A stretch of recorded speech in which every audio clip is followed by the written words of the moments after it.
முதல் வாசகம். உனக்கு அடுத்து வாழ்வோருக்கு நேர்மையுடன் நீதி வழங்கு. லேவியர் நூலிலிருந்து வாசகம். அதிகாரம் 19, இறைவசனங்கள் 1-2 முடிய மற்றும் 11-18 முடிய. ஆண்டவர் மோசேயிடம் கூறியது: நீ இஸ்ரேல் மக்களிடம் கூற வேண்டியது: தூயோராய் இருங்கள், ஏனெனில் உங்கள் கடவுளும் ஆண்டவருமாகிய நான் தூயவர். களவு செய்யாமலும் பொய் சொல்லாமலும் ஒருவரை ஒருவர் வஞ்சியாமலும் என் பெயரால் பொய்யான இட்டு உங்கள் கடவுளின் பெயருக்கு இழுக்கு ஏற்படுத்தாமலும் இருங்கள். நான் ஆண்டவர். அடுத்திருப்பவரை ஒடுக்கவோ அவருக்குரியதை கொள்ளையிடவோ வேண்டாம். வேலையாளின் கூலி விடியும் வரை உன்னிடம் இருத்தல் ஆகாது. காது கேளாதோரை சபிக்காதே. பார்வையற்றோரை இடரச் செய்யாதே. உன் கடவுளுக்கு அஞ்சி நட. நான் ஆண்டவர். தீர்ப்பிடுகையில் அநீதி இழைக்காதே. சிறியோர் பெரியோர் என முகம் பாராது உனக்கு அடுத்து வாழ்வோருக்கு நேர்மையுடன் நீதி வழங்கு. உன் இனத்தாருக்குள் புறங்கூறி திரியாதே. உனக்கு அடுத்து வாழ்பவரின் குருதி பலிக்கு காரணம் ஆகாதே. நான் ஆண்டவர்.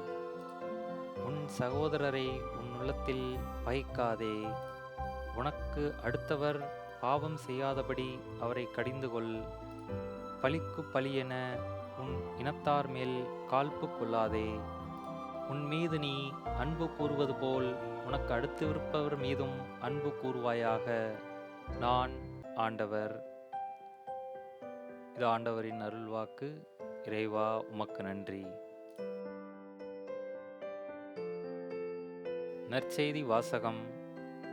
மிக சிறியோராகிய என் சகோதர சகோதரிகளுள் ஒருவருக்கு நீங்கள் செய்ததெல்லாம் எனக்கே செய்தீர்கள். மத்தேயு எழுதிய தூய நற்செய்தியிலிருந்து வாசகம். அதிகாரம் 25, இறைவசனங்கள் 31-46 முடிய. அக்காலத்தில் இயேசு தம் சீடர்களை நோக்கி கூறியது: வானதூதர் அனைவரும் புடைசூழ மானிட மகன் மாட்சியுடன் வரும்போது தம் மாட்சிமிகு அரியணையில் வீற்றிருப்பார். எல்லா மக்களினத்தாரும் அவர் முன்னிலையில் ஒன்று கூட்டப்படுவர். ஓர் ஆயர் செம்மறி ஆடுகளையும் வெள்ளாடுகளையும் வெவ்வேறாக பிரித்து செம்மறி ஆடுகளை வலப்பக்கத்திலும் வெள்ளாடுகளை இடப்பக்கத்திலும் நிறுத்துவது போல் அம்மக்களை அவர் வெவ்வேறாக பிரித்து நிறுத்துவார். பின்பு அரியணையில் வீற்றிருக்கும் அரசர் தம் வலப்பக்கத்தில் உள்ளோரை பார்த்து: என் தந்தையிடமிருந்து ஆசி பெற்றவர்களே, வாருங்கள். உலகம் தோன்றியது முதல் உங்களுக்காக ஏற்பாடு செய்யப்பட்டிருக்கும் ஆட்சியை உரிமை பேராக பெற்றுக்கொள்ளுங்கள். ஏனெனில் நான் பசியாயிருந்தேன், நீங்கள் உணவு கொடுத்தீர்கள். தாகமாயிருந்தேன், என் தாகத்தை தணித்தீர்கள்.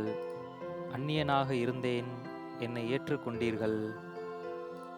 நான் ஆடையின்றி இருந்தேன், நீங்கள் எனக்கு ஆடை அணிவித்தீர்கள். நோயுற்றிருந்தேன், என்னை கவனித்து கொண்டீர்கள். சிறையில் இருந்தேன், என்னை தேடி வந்தீர்கள் என்பார்.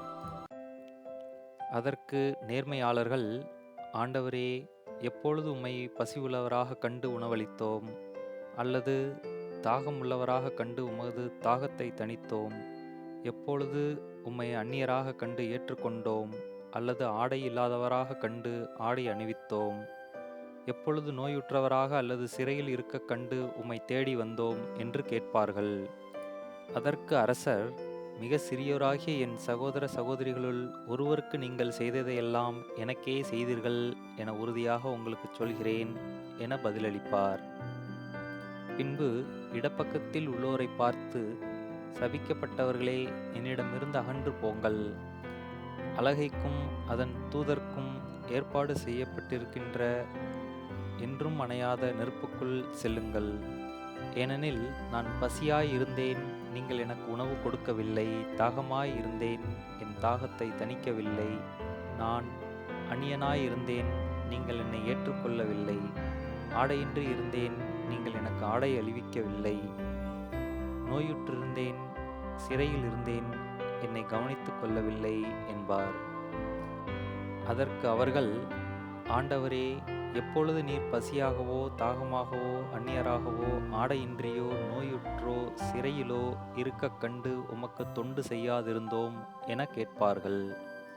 அப்பொழுது அவர், மிக சிறியோராகிய இவர்களுள் ஒருவருக்கு நீங்கள் எதையெல்லாம் செய்யவில்லையோ அதை எனக்கும் செய்யவில்லை என உறுதியாக உங்களுக்குச் சொல்கிறேன் என பதிலளிப்பார். இவர்கள் முடிவில்லா தண்டனையை அடையவும் நேர்மையாளர்கள் நிலைவாழ்வு பெறவும் செல்வார்கள். இது கிறிஸ்துவின் நற்செய்தி. கிறிஸ்துவே உமக்கு புகழ்.